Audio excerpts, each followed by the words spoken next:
अगर आपसे कोई पूछे कि इस दुनिया में सबसे पहले हज किसने किया तो शायद आप नहीं बता पाएंगे। दोस्तों, आपकी जानकारी के लिए बता दें, सऊदी अरब के मक्का शहर में काबा शरीफ की ताबीर तो आदम अलैहिस्सलाम के दौर में ही हो चुकी है। रिवायतों में मिलता है हमें कि जब अल्लाह ने हजरत आदम अलैहिस्सलाम को जन्नत से निकाल कर जमीन पर भेजा तो आदम अलैहिस्सलाम ने अल्लाह के हुक्म से पहाड़ों से पत्थर ला लाकर खाना काबा की ताबीर की। लेकिन उसके हजारों साल बाद जब हजरत नूह अलैहिस्सलाम के जमाने में जो भयंकर तूफान आया तो उस तूफान में काबा शरीफ का ढांचा भी ढह गया था। लेकिन इतने विशालकाय तूफान के बावजूद भी उस काबा शरीफ की बुनियाद बाकी रही। दोस्तों, आज से तकरीबन 4000 वर्ष पहले मक्का के अंदर कोई भी नहीं रहा करता था। फिर हजरत इब्राहीम अलैहिस्सलाम अल्लाह ताला के हुक्म से अपनी बीबी हजरत हाजरा और बेटे हजरत इस्माइल अलैहिस्सलाम को लेकर रवाना हो गए और इस मकाम पर पहुँचे जहाँ पर आज मक्का वाक़ है। उस दौर में वहाँ पर न कोई इमारत थी, न पानी और न ही यहाँ पर कोई रहा करता था। दरख्तों के नाम पर सिर्फ बबूल वगैरह की झाड़ियाँ हुआ करती थी। हजरत इब्राहीम अलैहिस्सलाम ने बीबी और बच्चों दोनों को यहाँ बैठा दिया, थोड़ा सा पानी और खजूरों को भी पास में रख दिया और फिर आप अलैहिस्सलाम शाम की तरफ चले गए। हजरत इब्राहीम अलैहिस्सलाम दूसरी बार जब मक्का शरीफ आए तो कयाम न किया, लेकिन जब तीसरी बार तशरीफ लाए तो हजरत इस्माइल अलैहिस्सलाम से फरमाया कि बेटा, अल्लाह ताला ने मुझे एक हुक्म दिया है। तो हजरत इस्माइल अलैहिस्सलाम ने कहा तो इदात कीजिए। तो हजरत इब्राहीम अलैहिस्सलाम ने कहा कि अल्लाह ताला ने मुझे हुक्म दिया है कि यहाँ पर एक घर बनाओ। घर की तामीर शुरू हो गई। हजरत इस्माइल अलैहिस्सलाम पत्थर लाते जाते और हजरत इब्राहीम अलैहिस्सलाम बनाते जाते थे।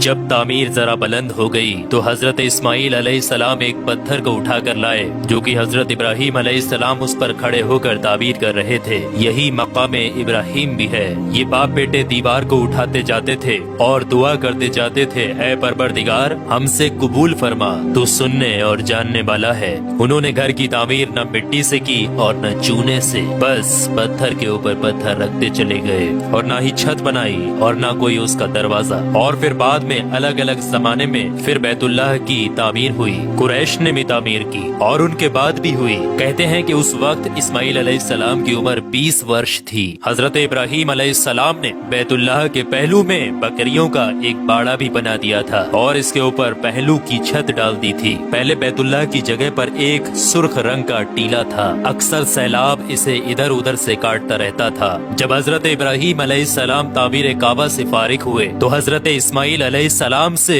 एक ऐसा पत्थर लाने के लिए कहा जो तवाफ की शुरुआत के लिए निशानी के तौर पर इस्तेमाल किया जाना था। ये पत्थर हजरत जिब्राईल अलैहिस्सलाम अबू कुबैस की पहाड़ियों से लेकर आए। हजरत इब्राहीम अलैहिस्सलाम ने इसे इस मकाम पर रख दिया जहाँ पर वो अब तक कायम है। रिवायतों में आता है कि ये पत्थर बहुत रोशन था। हजरत जिब्राईल अलैहिस्सलाम ने उन्हें तमाम मकामात भी दिखाए। और दोस्तों, जब हजरत इब्राहीम अलैहिस्सलाम को अल्लाह की तरफ से लोगों को हज करने की दावत देने का हुक्म हुआ तो हजरत इब्राहीम अलैहिस्सलाम ने अल्लाह से ये सवाल किया कि ऐ मेरे खुदा, यहाँ पर कौन लोग हैं जो कि मेरी आवाज को सुनेंगे। अल्लाह ताला ने फरमाया कि ऐ इब्राहीम, आवाज देना तुम्हारा काम है और लोगों तक उस आवाज को पहुंचाना मेरा काम है। दोस्तों, उसके बाद हजरत इब्राहीम अलैहिस्सलाम अबू कुबैस की एक बड़ी सी पहाड़ी के ऊपर चढ़कर एक बड़े से पत्थर के ऊपर खड़े हुए और लोगों में हज करने का ऐलान किया कि ऐ लोगों, अल्लाह ताला ने एक घर बनाया है और तुम पर हज फर्ज किया है, लिहाजा तुम अपने परवरदिगार की आवाज पर लब्बैक कहो। तो अल्लाह ताला ने हजरत इब्राहीम अलैहिस्सलाम की उस आवाज को इतना बुलंद कर दिया कि उस आवाज को दुनिया के हर एक इंसान ने सुना। यहाँ तक कि पेड़ पौधों को भी वो आवाज सुनाई दी, जिसकी वजह से पहाड़ और पेड़ पौधों में भी ये ख्वाहिश हो गई कि वो भी अल्लाह के इस पाक घर की जियारत करें। अल्लाह ताला ने हजरत इब्राहीम अलैहिस्सलाम को ये हुक्म दिया कि वो इस घर को रुकू और सजदा करने वालों के लिए पाक और साफ रखें। उलमा इकराम के मुताबिक हजरत इब्राहीम अलैहिस्सलाम के इस ऐलान के बाद ही हज की शुरुआत हुई और सबसे पहला हज हजरत इब्राहीम अलैहिस्सलाम ने ही किया।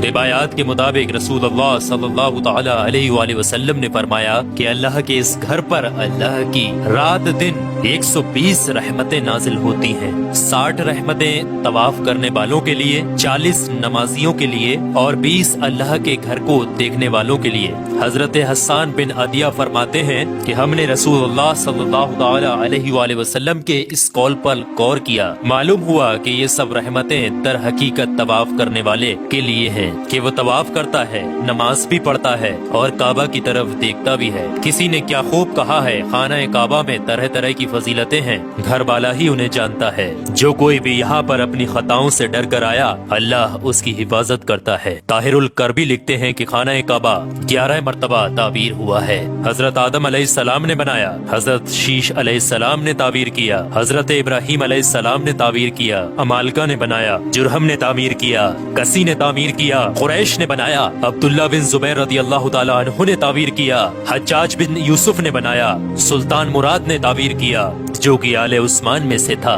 دوستو آپ کو بتا دیں، جو کعبہ شریف کی تعبیر کے لیے حلال مال اکٹھا کیا گیا تھا وہ کافی نہیں تھا، اس لیے 6 ہاتھ ایک بالست جگہ کم کر دی گئی تھی اور ایک چھوٹی سی گول دیوار بنا دی تھی تاکہ لوگ اس کے باہر طواف کریں۔ کعبہ کے اندر انہوں نے 2 صفوں میں 6 ستور رکھے تھے جس کے اوپر چھت تھی۔ اس سے پہلے کعبہ شریف کے اوپر چھت موجود نہیں تھی۔ دروازہ ایک رکھا تھا، چھت کی بلندی 18 ہاتھ تھی۔ حضرت زبیر رضی اللہ تعالی عنہ نے کعبہ شریف کی چھت کی بلندی 27 ہاتھ رکھی تاکہ عرش کے مناسب ہو جائے۔ ایک دروازہ داخلے کے لیے اور ایک باہر جانے کے لیے بنایا، دونوں دروازے سطح زمین کے برابر تھے۔ دوستو آپ کو بتا دیں، جس دن کعبہ شریف کی تعمیر مکمل ہوئی وہ دن بہت عجیب تھا۔ اس دن بہت سارے غلام آزاد کیے گئے اور بہت سی بکریاں ذبح کی گئیں۔ تو دوستو اب آپ لوگوں کو سمجھ میں آ گیا ہوگا کہ کعبہ شریف کی تعمیر کس کس طریقے سے، کس کس وقت میں کس کس نے کی اور سب سے پہلا حج کس نے ادا کیا۔ تو کعبہ شریف سے جڑے ہوئے کچھ رہسیمئی چیزیں میں نے آپ کے ساتھ شیئر کی ہیں۔ اللہ سے دعا ہے کہ ہم تمام